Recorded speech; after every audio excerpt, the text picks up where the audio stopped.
What is up, everyone? Circon here, bringing you guys Advent Calendar Day 20, 2019. And it's the Caravan Action X, which first was introduced as a marathon tank, where people got it quote-unquote for free. Ooh. Anyway, it's gonna set you back 53 bucks. You're gonna get the crew, garage slot, 40 missions, 5,000 gold, 30 days premium, as always. Medium gun, rammer, ventilation, and vert zaps. And the special Caravan Action X style, which is a style, once again, that was in the marathon, so you may or may not like it. At this point, I think you could probably make it look cooler on your own with all the new 3D stuff than with this style, to be honest. But yeah, anyway, so 53 bucks for the whole shebang, or if you're gonna buy it in game, it's gonna be 10,500 gold, which is gonna be about roughly 38 euros, give or take. So Caravan Action X. What is it about? Well, it's obviously a heavy tank, much like the regular Caravan. Is that what we like to call it? I'm sure a lot of people are going to be like, that's not how you say the name. It's Caravan. It's always been a Caravan. It will forever be a Caravan. Just like the tier 6 British artillery will forever be Bertie Avenger, because I say so.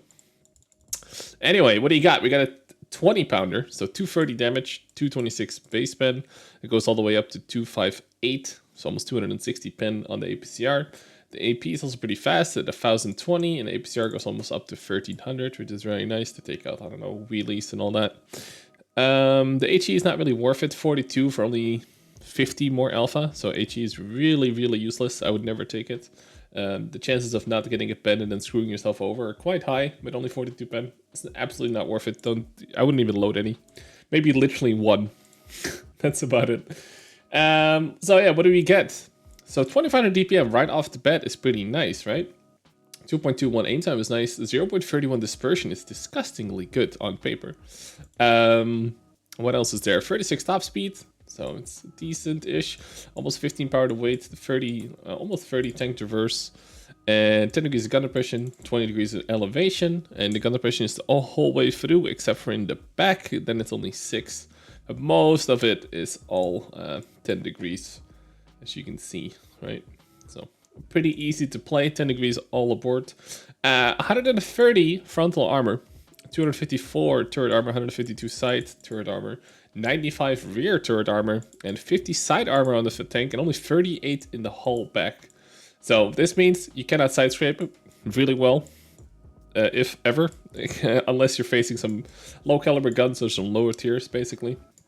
And yeah, the upper plate is pretty decent, right? 224 unangled. And if you use all your gun depression, obviously it's going to be really, really nice, because then it's like up to the 300s in the out of bounds range. Now, if you're not angled, your lower plate is only like 100 to less than 100. So the lower plate's 100% a weak spot, side armor is a weak spot, and by God, the rear is a weak spot. 38 is very, very, very, very, very, very, very low. Now, it also has these like, what do you call them? These skirts. And in theory, they help. In theory, they do help. In practice, yeah. Like, people are like, oh yeah, it's gonna work against HE and whatnot. It's like, don't know. But yeah, turret armor, pretty reliable. It's a bit of an awkward turret, because of the way, like, the mantlet and everything is really British, I guess. So, yeah, it is really good armor, don't get me wrong. Unangled, though, this is going to be overmatched and whatnot, so you have to be careful. And also, the cupola here is a really pretty big weak spot for a tank like this. But as you can see, if you use your gun depression, you know, it's going to be hard to hit. But it's still there, right? So, be mindful of this, because I think the Tech Tree one doesn't have this, or at least less of it. So if you're used to that, you have to be careful with this cupola, because I've shot with the double barrel tank. I've been fighting these quite a bit, and I've just shot people in the cupola here. Also, the rear of the turret and whatnot, it is not super big. Like, it's not American big, and this makes it seem bigger because of the sides. This stuff here, but it's not obviously not a weak spot. But you got to be a little bit careful of shooting your side turret. Pretty much up to where the space armor begins. So it is a little bit tricky to play. It plays very much like a Patriot, but I think the Patriot is slightly better because the armor layout is just a little bit better and the cupola is smaller. But obviously you cannot train your British crew in it, so yeah, that's a thing. But overall, pretty healthy stats, right? We also have 380 views base range, which could be a bit higher if I'm honest. 1500 health, It's box standard. Crew is commander, driver, gunner, and the loader is also the radio man. So that means that your loader is gonna need the few range skills there as well. But you know, crew-wise, it's fine. And then how you're gonna equip it? It's box standard, boys. You're gonna go optics, rammer, and you're gonna go verse stabs. You can go food or not. If you don't go food, you still have 448 free range. If you have brothers in arms, recon, and situational awareness. If you don't, if you lose brothers in arms, you no longer have base free range. That's what I'm saying. It would be nice if this thing had like 390 base free range or something like that. So it would be a little bit more forgiving to use food or not, or have a really good crew or not, right?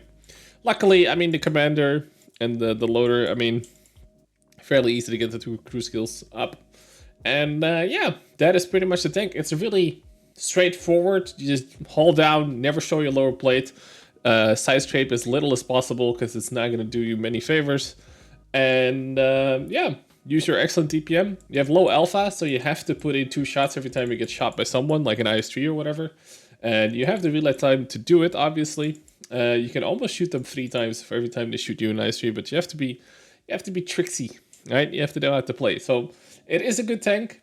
It is very straightforward to play. If you know the weaknesses and you play accordingly, it will behave pretty well. Do I recommend it? Yeah, it's a good tank. I do think it's pretty expensive at 37 euros, I'm not gonna lie. But yeah, tank itself not too bad.